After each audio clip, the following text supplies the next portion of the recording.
সে আওয়ামী স্টাইলের কথা এখন শুরু করেছেন কেন? খুব সাবধান হয়ে কথা বলবেন। কোন জায়গায় হাত দিয়েছেন? ধর্ম ব্যবসায়ী আমরা। ভোট যখন আসে তখন টুপি কিনে মসজিদে যান, এটাই হলো ধর্ম ব্যবসা। একটু আগায় তো আরেকটা ঝামেলা।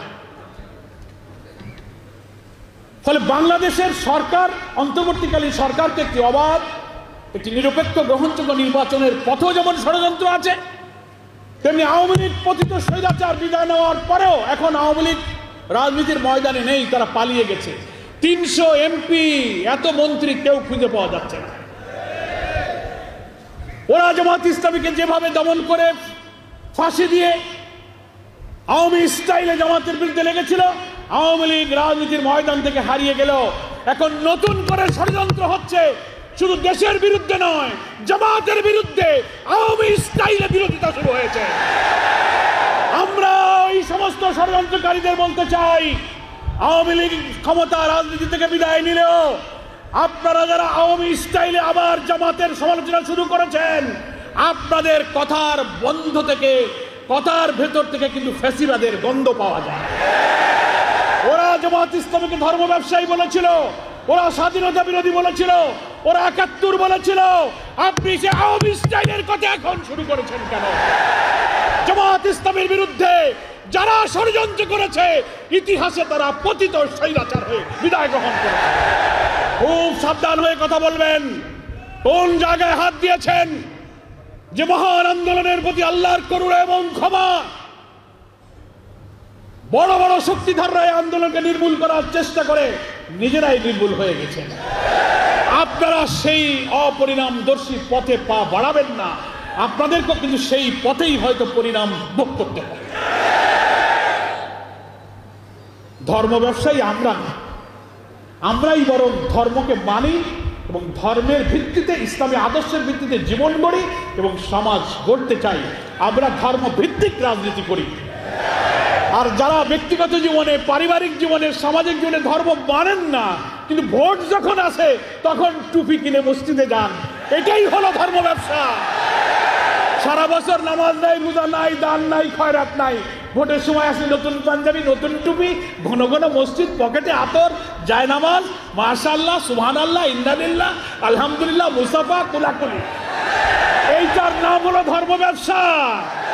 আমরা ভোটের সময় ধর্ম মানি না, সারা বছর 12 মাস আল্লাহর গোলামি করি, 12 মাস আল্লাহর ইবাদত করি। ভোটের মৌসুম সামনে রেখে যারা ইবাদত করেন, তারাই হচ্ছেন ধর্ম ব্যবসায়ী।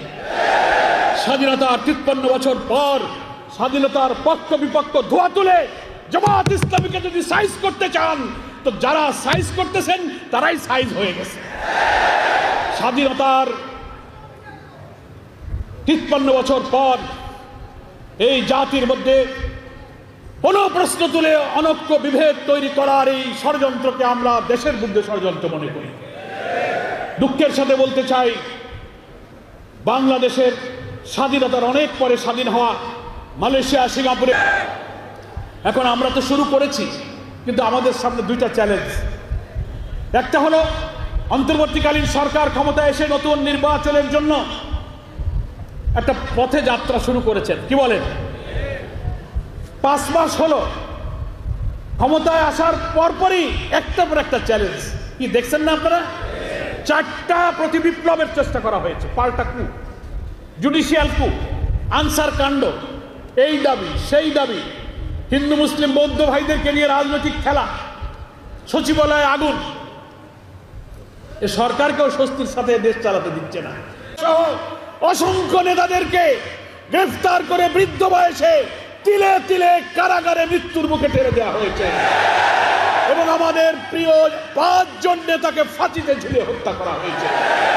আমাদের সব আন্দোলন সংগ্রামকে তছনছ করে দিয়ে আমাদেরকে তারা মনে করেছিল যে এদেশে শুধু হাসিনাই যতদিন বেঁচে থাকবে সেই শুধু দেশ শাসন করবে।